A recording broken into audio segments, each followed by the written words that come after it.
Muy bien, hermanos, llegamos a nuestra última lección del capítulo 20. Y me sorprende que hayamos dedicado 9 lecciones nada más en el estudio del capítulo 20 de este libro. Hasta ahora, en el libro se han descrito varias escenas de juicio, porque lo que vamos a leer en esta porción, esta parte final, es el juicio final por parte de nuestro Señor Jesucristo. Previamente, ya hemos nosotros visto en otros capítulos varias escenas de juicio, pero ninguna describe el juicio final. En el capítulo 11, verso 18, hubo un juicio de las naciones en favor de los santos. Dice ahí, y se airaron las naciones, y tu ira ha venido, y el tiempo de juzgar a los santos. También hubo un juicio de los que derramaron la sangre de los santos y de los profetas. Capítulo 16 lo menciona.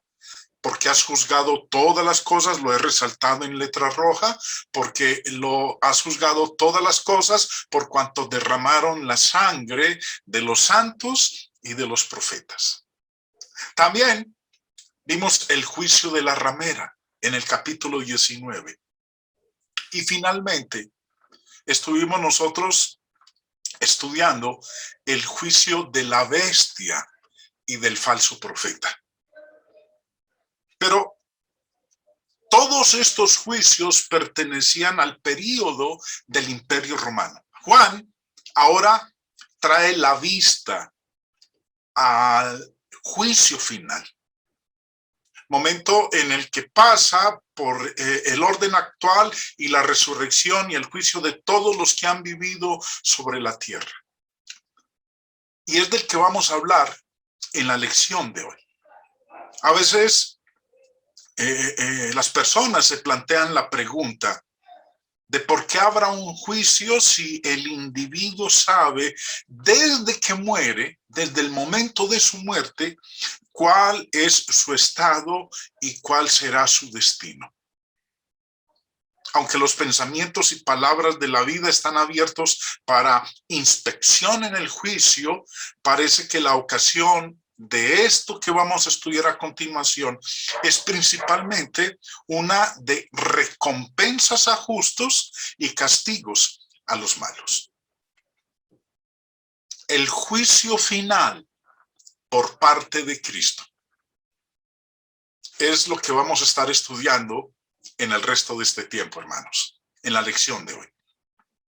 El verso 1 empieza diciendo, el verso 11 empieza diciendo, y vi un gran trono blanco, y al que estaba sentado en él, de delante del cual huyeron la tierra y el cielo, y ningún lugar se encontró para ellos. Empieza diciendo que vio un gran trono blanco. Como hemos estudiado en todo el libro, el blanco indica pureza, santidad y justicia, que es algo que caracteriza todos los juicios de Dios.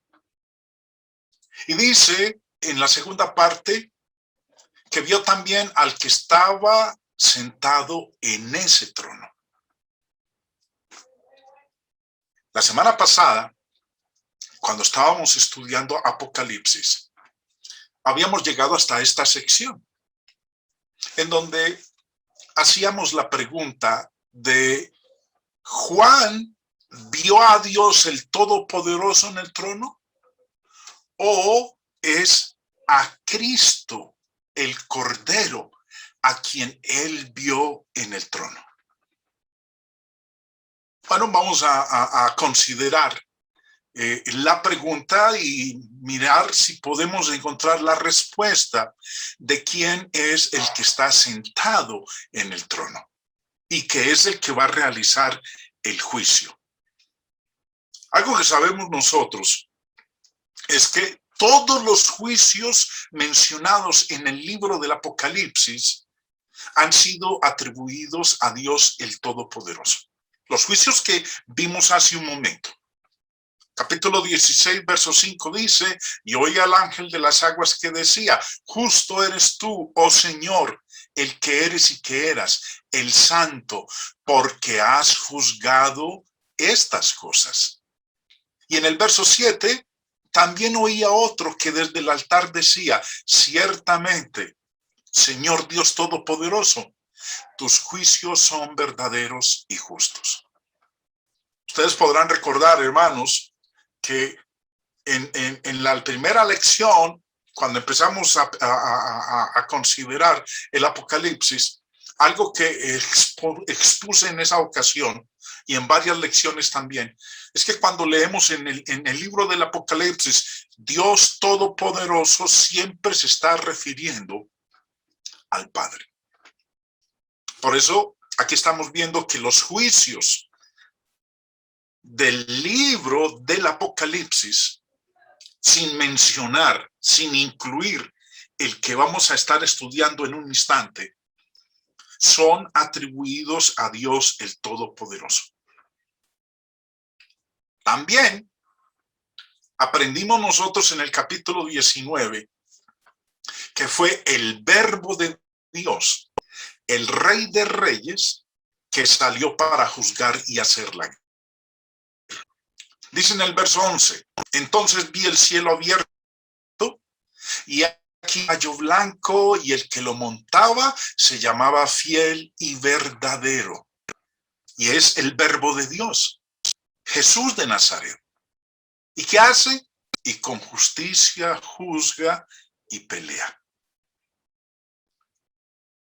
Si retrocedemos al Evangelio de Juan, Jesús dijo en el capítulo 5 del Evangelio de Juan que el Padre había dado todo el juicio al Hijo. Dice en el verso 22 de Juan 5, porque el Padre a nadie juzga, sino que todo el juicio dio al Hijo.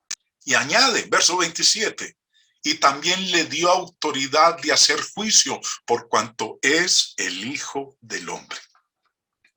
Leemos entonces aquí que Jesús dijo que el Padre le había dado todo el juicio. Y también fue el mismo Señor el que se sentaría en el trono en el juicio final.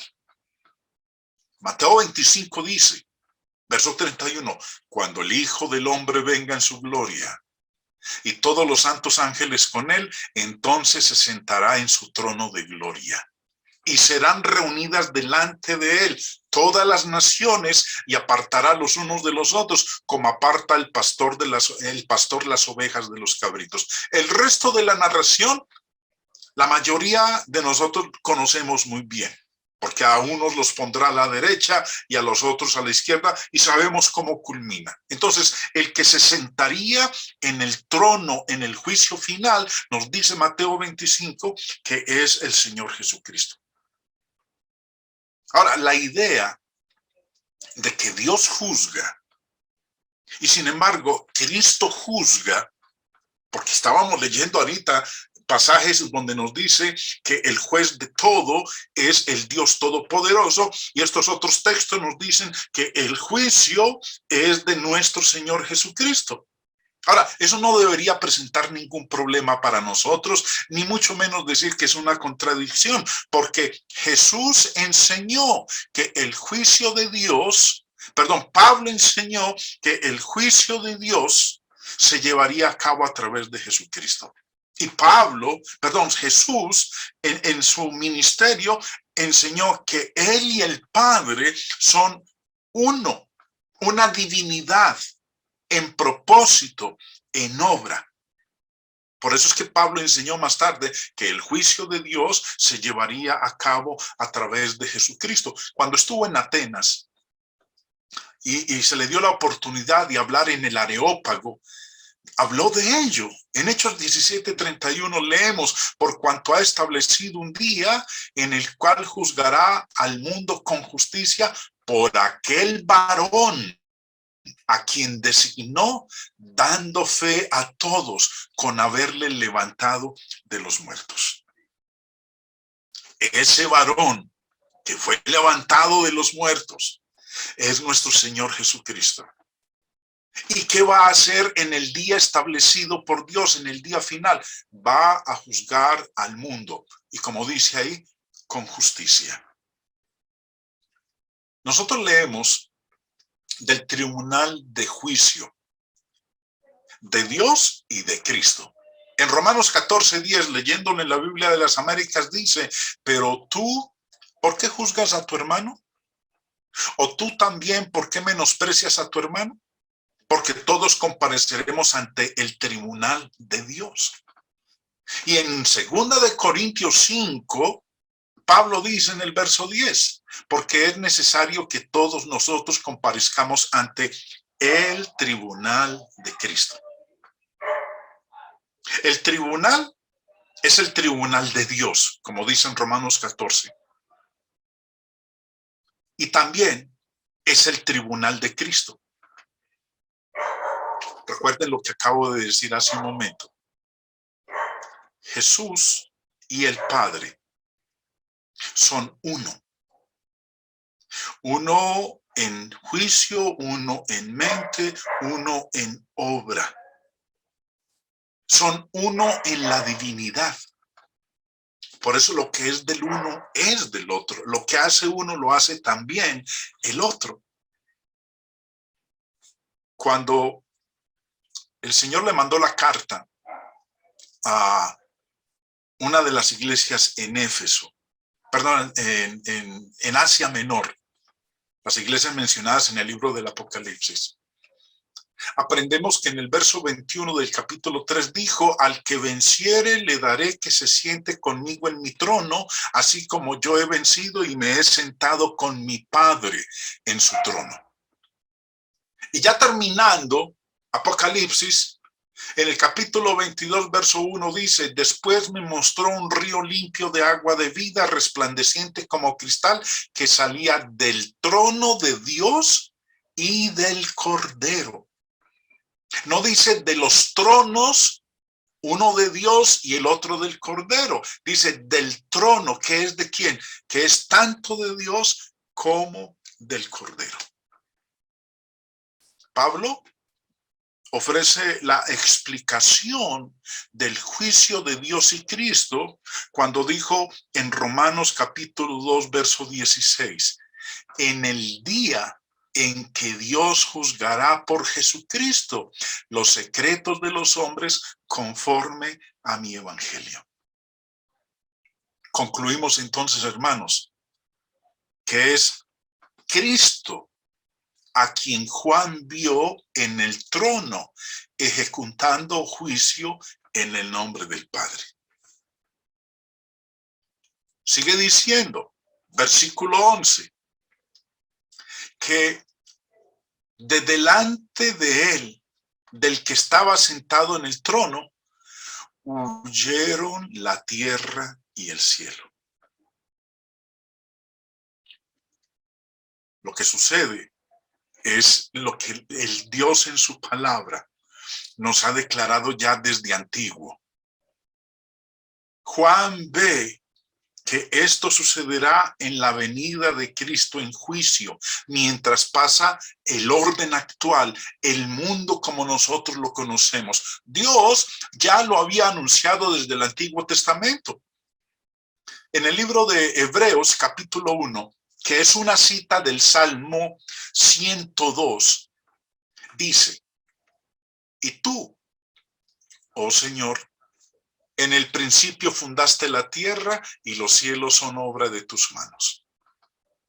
Aquí el escritor de Hebreos está citando Génesis 1:1. El primer versículo de la Biblia. Génesis 1:1 empieza diciendo, en el principio creó Dios los cielos y la tierra. Bueno, aquí el escritor de Hebreos está citando ese verso 1 de Génesis 1. Oh Señor, en el principio fundaste la tierra y los cielos son obra de tus manos. Y en el verso 11 y 12 dice el escritor de Hebreos qué va a ocurrir con eso que Dios fundó o creó en el principio. Dice el verso 11, ellos, la tierra y los cielos del verso 10, ellos perecerán, mas tú permaneces. Y todos ellos se envejecerán como una vestidura. Y como un vestido los envolverás y serán mudados, pero tú eres el mismo y tus años no acabarán. Lo que vemos en el 11 y 12 es un contraste entre lo que es temporal y lo que es permanente, lo que va a existir por siempre. Vuelvo y leo el verso 11. Ellos perecerán, mas tú permaneces. Ellos serán mudados, verso 12, pero tú eres el mismo y tus años no acabarán. El mundo como lo conocemos, hermanos, tal cual como fue establecido desde el principio, van a huir, van a desaparecer, o como lo dice el verso 11, Hebreos 1:11, ellos perecerán. El lenguaje utilizado por Juan en el capítulo 20, verso 11 de Apocalipsis es que huyen de delante del que está sentado en el trono. Todo esto va a ser destruido. El mundo como lo conocemos es de lo que nos está hablando aquí en esta porción. Y ningún lugar se encontró para ellos, porque van a ser destruidos. Versículo 12. Y vi a los muertos, grandes y pequeños, de pie ante Dios. Y los libros fueron abiertos. Y otro libro fue abierto, el cual es el libro de la vida, y fueron juzgados los muertos por las cosas que estaban escritas en los libros, según sus obras. Ahora, esta escena presupone la resurrección de todos los seres humanos que han vivido y muerto desde Adán hasta el fin de los tiempos. Recuerden que el Señor Jesús aseguró a sus oyentes que viene la hora en que todos los que están en los sepulcros oirán su voz y saldrán, unos a resurrección de vida y otros a resurrección de condenación. Y vi de manera que cada uno de nosotros dará a Dios cuenta de sí. Todos, sin excepción. Nadie va a estar excluido de ello. Dice, y vi a los muertos, y vi a los muertos grandes y pequeños de pie ante Dios. Todos serán reunidos delante de él.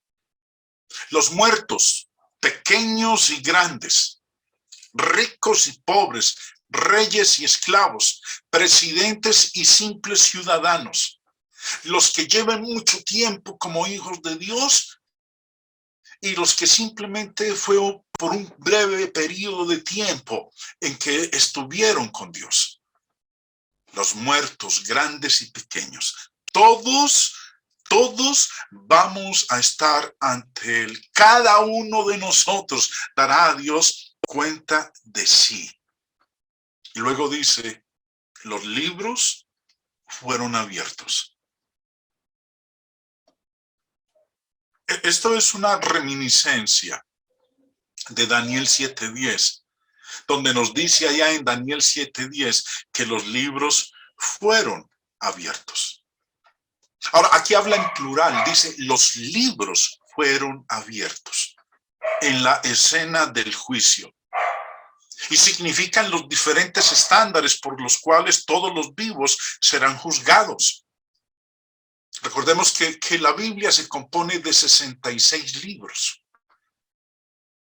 Los que vivieron en el Antiguo Testamento van a ser juzgados acorde a los libros del Antiguo Testamento. Y los que vivimos y vivieron bajo el Nuevo Testamento van a ser acorde a los libros del Nuevo Testamento. La palabra de Dios será el modelo del juicio. Por eso dice, los libros plural fueron abiertos. Los 66 libros y para aquellos en el Nuevo Testamento. simbolizan el registro divino de las vidas y los hechos de todos los que han vivido. Sigue diciendo,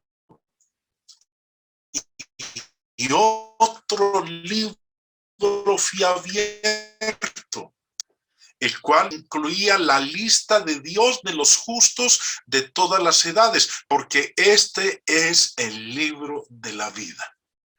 Este libro se menciona muchas veces en las Escrituras, el cual es el libro de la vida. Ese es el otro libro que fue abierto, el de cada uno de nosotros, en donde están nuestros nombres, en donde se encuentra escrito lo que ha sido nuestra existencia como hijos de Dios, cómo hemos vivido, cómo hemos actuado, si hemos sido fieles o si nos convertimos en infieles. Y dice la tercera parte del verso, y fueron juzgados los muertos por las cosas que estaban escritas en los libros según sus obras. Los libros, el libro de la vida y la Biblia. Ahora, este no es un juicio de los impíos solamente. Porque Pablo dice en 2 de Corintios 5:10, es necesario que todos nosotros comparezcamos ante el tribunal de Cristo, para que cada uno reciba según lo que haya hecho mientras estaba en el cuerpo, sea bueno o sea malo. Cada uno va a recibir su recompensa o su ejecución. Versículo 13. Y el mar entregó los muertos que había en él. Y la muerte y el Hades entregaron los muertos que había en ellos. Y fueron juzgados cada uno según sus obras. Pero vamos con la primera parte del verso, que nos dice que el mar entregó los muertos que había en él. Debido al énfasis judío en cuanto a la diligencia y el cuidado que se debía colocar cuando se iba a enterrar a un muerto. Y obviamente el temor a una posible calamidad si esto no se hacía. Algunos han llegado a la conclusión de que Juan habla del mar literal. Ahora, según este punto de vista, Juan está enfatizando el hecho de que incluso el mar entrega sus muertos. Esto no se pierde de vista de Dios. Sin embargo, si nosotros queremos ser coherentes con el plan del libro, el mar debe considerarse simbólicamente, porque Apocalipsis es un libro de símbolos. El mar en Apocalipsis representa la sociedad humana. En el capítulo 17 dice en el verso 1, vino entonces uno de los 7 ángeles que tenían las 7 copas y habló conmigo diciéndome, ven acá y te mostraré la sentencia contra la gran ramera, la que está sentada sobre muchas aguas. Y dice, ¿qué significan esas muchas aguas? Verso 15. Me dijo también, las aguas que has visto donde la ramera se sienta son pueblos, muchedumbres, naciones y lenguas. Mar se usa en Apocalipsis simbólicamente como símbolo de la masa de la sociedad humana de la cual surgen trastornos y gobiernos. Esta masa de la humanidad también debe comparecer ante el juicio con los que han muerto, porque Jesús fue ordenado por Dios para ser el juez de vivos y muertos. Continúa diciendo, y la muerte y el Hades entregaron los muertos que había en ellos. Recordemos que la muerte y el Hades, estos dos han sido los captores de la humanidad desde el principio. La muerte reclama el cuerpo cuando el espíritu lo abandona. Ya sea que el cuerpo se descomponga en el mar o en la tierra. Y el Hades, lo invisible, reclama el espíritu. En la resurrección, el espíritu y el cuerpo, tanto de los impíos como de los justos, volverán a reunirse. La naturaleza específica del cuerpo resucitado de los malvados no se discute en ninguna parte de las Escrituras. Simplemente se dice que todos resucitarán, justos e injustos. Ese juicio va a ser un juicio imparcial. El mar, la muerte, el Hades, todos entregarán a sus habitantes. Como dije hace un momento, mar simboliza la masa de la humanidad. Y deben estar ante el trono. ¿Y qué más ocurrirá con ellos? Dice, fueron juzgados cada uno según sus obras. Como dice Eclesiastés 12:14, porque Dios traerá toda obra a juicio juntamente con toda cosa encubierta, sea buena o sea mala. Fueron juzgados cada uno según sus obras. Los habitantes del mar, los habitantes del planeta entero, los que habitan la muerte, los que habitan el Hades, todos van a ser reunidos en el día final delante del trono para que cada uno reciba lo que haya hecho. O como dice en Hebreos 4, verso 13, y no hay cosa creada que no sea manifiesta en su presencia. Antes bien, todas las cosas están desnudas y abiertas a los ojos de aquel a quien tenemos que dar cuenta. Verso 14. Y la muerte y el Hades fueron lanzados al lago de fuego. Esta es la muerte segunda. No vamos a hablar ahora de la muerte segunda porque ya estudiamos en los primeros versículos del capítulo 20 en qué consistía la muerte segunda, que es lo que declara aquí el verso, ser arrojado al lago de fuego, en otras palabras, al infierno. Pero aquí nos dice, la muerte y el Hades fueron lanzados. Cada vez que aparece la palabra Hades en el libro del Apocalipsis, se asocia con la muerte. Cuando estábamos leyendo nosotros de los jinetes del Apocalipsis, en el capítulo 6, ahí vuelve y se nos mencionan a los dos. Dice el verso 7 y 8, cuando abrió, del capítulo 6 de Apocalipsis, cuando abrió el cuarto sello, oí la voz del cuarto ser viviente que decía, miré y aquí un caballo amarillo y el que lo montaba tenía por nombre muerte y el Hades le seguía y le fue dada potestad sobre la cuarta parte de la tierra para matar con espada, con hambre, con mortandad y con las fieras del. Estos dos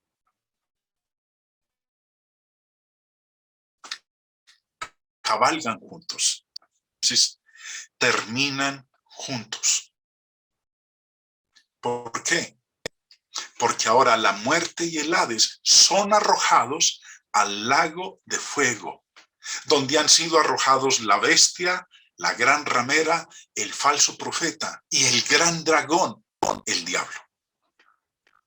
Todos los contradictores, todos los adversarios, todos los contrincantes, todos aquellos en contra del pueblo de Dios, van a parar al lago que arde con fuego y azufre. Ahora, la muerte y el Hades son arrojados en el mismo lugar experimentan el mismo destino del diablo y sus aliados. Recordemos que nos dice también en el verso 15 que el que no se halló inscrito en el libro de la vida fue lanzado al lago de fuego. Solo queda un grupo con el cual tratar. Ya hemos visto los otros grupos. La bestia, el falso profeta, Cordero, perdón, que es también el falso profeta, la gran ramera, el Hades, la muerte. Y ahora nos queda entonces, hermanos, un último grupo. Los que no se encuentran inscritos en el libro de la vida. Estos serían los otros. El que no se halló inscrito en el libro de la vida, estos son el otro grupo, diferente a los que ya hemos estudiado nosotros. Estos serían los otros que se mencionan en el versículo 5. Devolviéndonos a cuando estábamos empezando el estudio del capítulo 20. Esos otros son los que habían luchado con la bestia y el falso profeta contra el Señor. Dice el verso 5, pero los otros muertos no volvieron a vivir hasta que se cumplieron 1000 años. Esta es la primera resurrección. Estos que no se hallaron inscritos en el libro de la vida son esos otros muertos que se aliaron con la bestia y con el falso profeta para luchar contra el Señor. Es más, leamos lo que estudiábamos nosotros allá cuando empezamos este capítulo 20. Los demás muertos no volvieron a vivir hasta que se cumplieron los 1000 años. Ahora, ¿quiénes son los otros o demás muertos que menciona este versículo 5? Son los muertos con la espada de Cristo en su guerra a favor de la bestia y el paganismo. Dice ahí el capítulo 19, y la bestia fue apresada. Y con ella el falso profeta que había hecho delante de ella las señales con las cuales había engañado a los que recibieron la marca de la bestia y habían adorado su imagen. Estos dos fueron lanzados vivos dentro de un lago de fuego que arde con azufre. Y los demás fueron muertos.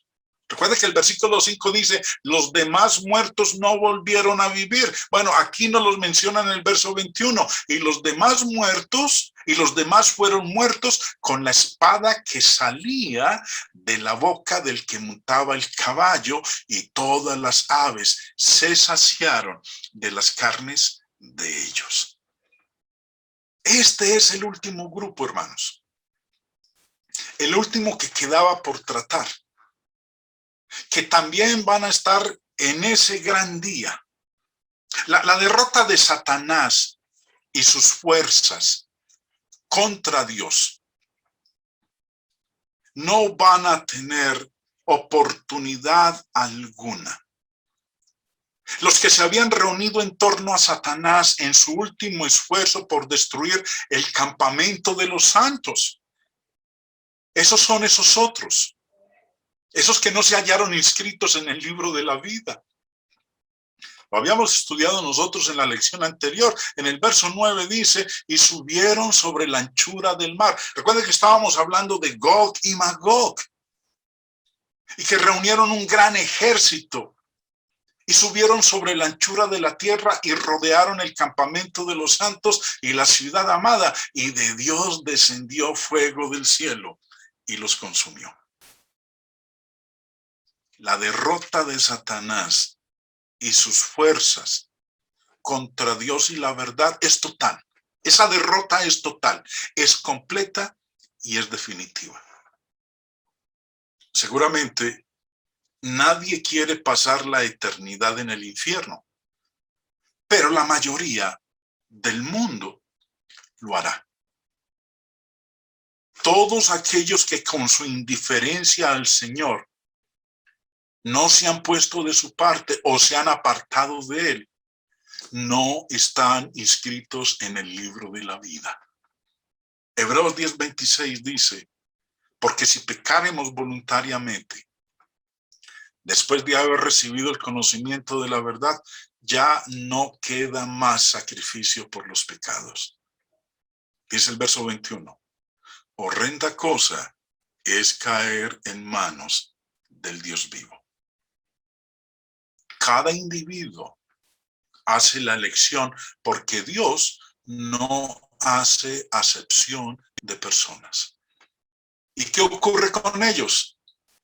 El que no se halló inscrito en el libro de la vida fue lanzado al mismo lugar donde están el diablo, la bestia, la gran ramera, el falso profeta, la muerte y el Hades. Dios desea que todos los hombres sean salvos. Dios no quiere que nadie perezca. Dios no hace acepción de personas. Pero va a haber un juicio final en el cual el juez de ese juicio final será nuestro Señor Jesucristo, sentado en su gran trono blanco, en donde va a impartir un juicio justo acorde a lo que nosotros hicimos mientras estábamos en el cuerpo. Ellos y todo aquel que lo haya rechazado, aquel que haya estado con él pero que después desertó, vamos a estar allá frente a él en su gran trono blanco. Aquí se nos observa entonces, hermanos, la derrota final del archienemigo de Dios, del archienemigo del pueblo de Dios, quien siempre ha procurado derruir, destruir, acabar con la obra de Dios y con su pueblo. Pero nos muestra aquí el triunfo final del Verbo de Dios, del Cordero de Dios, y el gran consuelo que tenemos todos los cristianos de que finalmente los enemigos serán destruidos. Lo que sigue en el capítulo 21 es el relato del destino de los vencedores. Los victoriosos que han elegido servir a Jesucristo.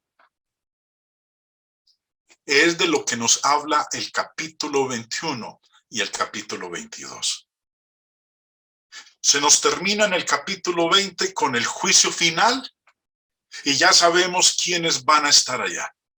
¿Qué les espera?